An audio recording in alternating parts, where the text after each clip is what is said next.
Hello viewers, कैसे हैं। पिछले वीडियो में हमने आपको फिनाल का रासायनिक गुण का एक लेक्चर दिया था, क्योंकि इसके रासायनिक गुण में ज़्यादा अभिक्रियाएं हैं। तो आज दूसरा लेक्चर है। 4 या 5 हमने बताया था आपको, छठवां है फ्रॉम मेथिल एल्कोहल या मेथिल एल्कोहल से अभिक्रिया। देखिए, फिनाल मेथिल एल्कोहल, फिनाल की वाष्प और मेथिल एल्कोहल को थोरिया THO2 पर प्रवाहित करने पर मेथिल फेनिल ईथर या एनिसॉल बनता है। C6H5OH ये आपका फिनाल है।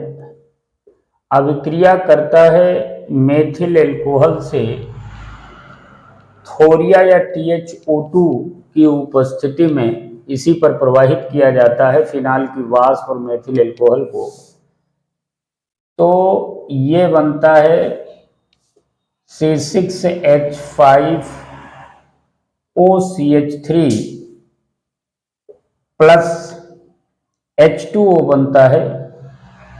इसका नाम मेथिल फेनिल ईथर है, जिसका एक नाम और है, एनिसॉल के नाम से जाना जाता है। तो ये मेथिल एल्कोहल से अभिक्रिया हो गई। अगला है बेंजीन रिंग, बेंजीन रिंग की अभिक्रिया। बेंजीन रिंग की अभिक्रिया में सबसे पहला है हाइलोजिनेशन, या जिसे आप हाइलोजनीकरण कहते हैं।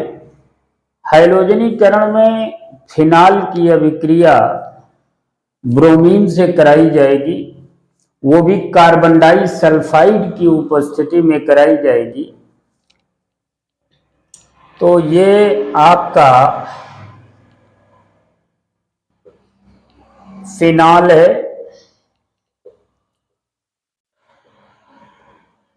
फिनॉल प्लस Br2, ये CS2 की उपस्थिति में, कार्बन डाइसल्फाइड की उपस्थिति में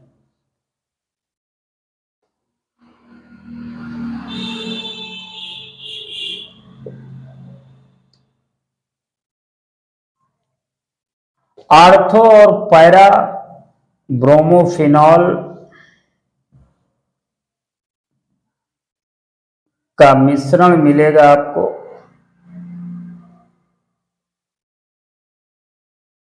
ये आर्थो ब्रोमोफिनॉल है, ये पैरा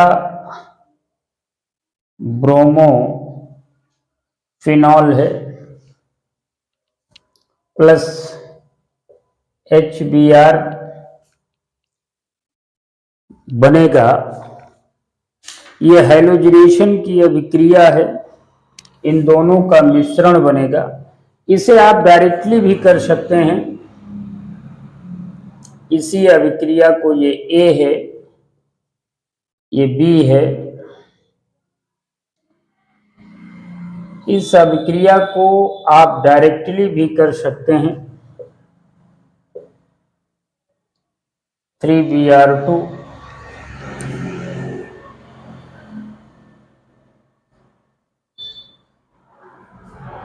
ये बन जाएगा OH, Br, Br और Br प्लस 3HBr बनेगा। 1 2 3 4 5 6, इसका नाम होगा 2,4,6 ट्राई ब्रोमोफिनॉल बनेगा। 2,4,6 ट्राई ब्रोमोफिनॉल बनेगा। अगर आप डायरेक्टली कराना चाहेंगे तो ये 2,4,6 ट्राई ब्रोमोफिनॉल बन जाएगा। और यदि Br2 को CH2 की उपस्थिति में कराते हैं तो आर्थ्रोब्रोमोफिनॉल और पैराब्रोमोफिनॉल का मिश्रण मिलता है। तो ये बेंजीन रिंग की पहली अभिक्रिया है, हैलोजिनेशन। दूसरी अभिक्रिया है बेंजीन रिंग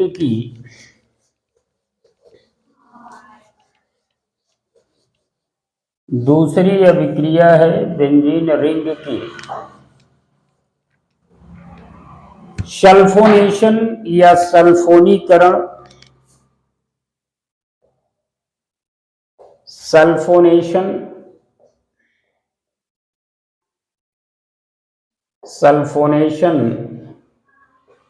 या सल्फोनीकरण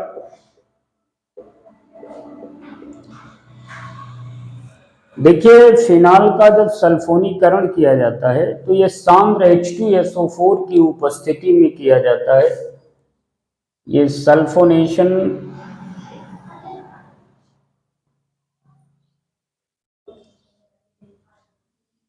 ये फिनॉल है। फिनॉल की अभिक्रिया H2SO4 सांद्र H2SO4 के साथ की जाती है तो OH SO3H प्लस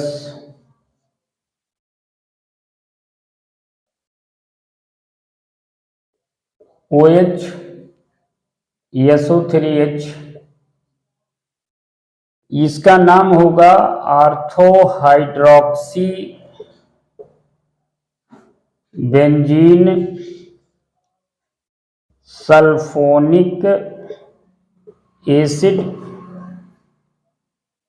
ये पैरा हाइड्रोक्सी बेंजीन सल्फोनिक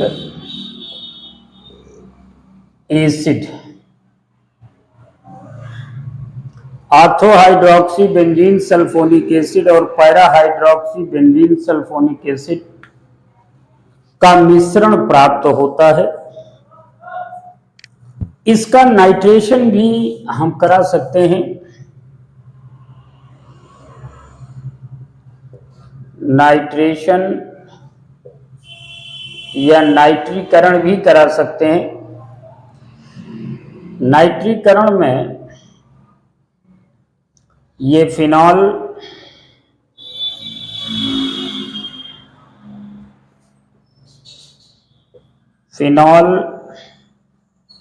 का नाइट्रीकरण होगा, लेकिन ये कॉन्क H2SO4 या सांद्र H2SO4 की उपस्थिति में होता है 5 से 10 डिग्री सेल्सियस ताप पर।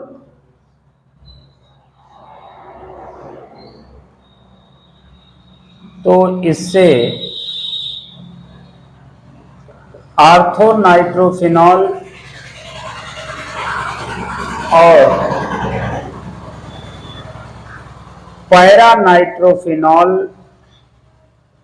का मिश्रण बनता है। आर्थोनाइट्रोफिनॉल और ये पैरानाइट्रोफिनॉल, इन दोनों का मिश्रण प्राप्त होता है, आर्थोनाइट्रोफिनॉल और पैरानाइट्रोफिनॉल।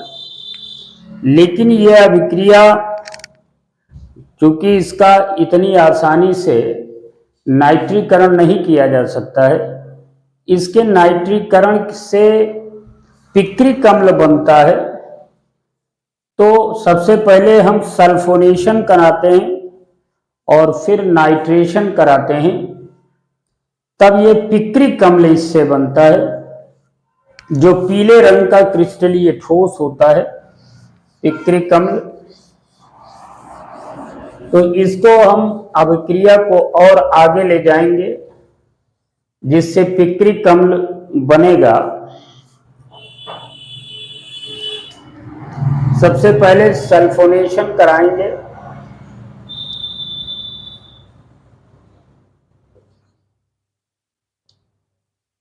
इसका सल्फोनेशन कराएंगे। सल्फोनेशन में आर्थो और पैरा हाइड्रोक्सी बेंजीन सल्फोनिक अम्ल बनेगा।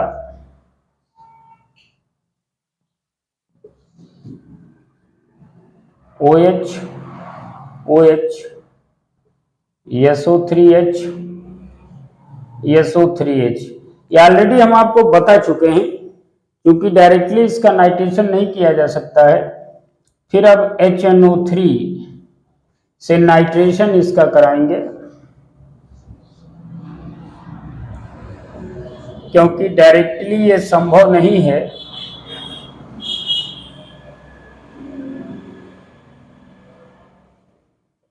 इसलिए ये माध्यमिक यौगिक बनेगा।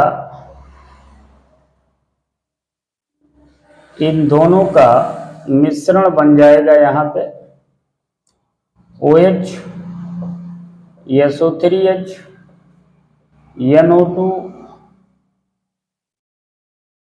NO2 और फिर इसका हम नाइट्रेशन कराएंगे।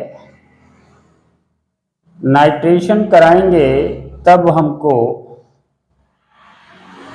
पिक्रिक अम्ल मिलेगा।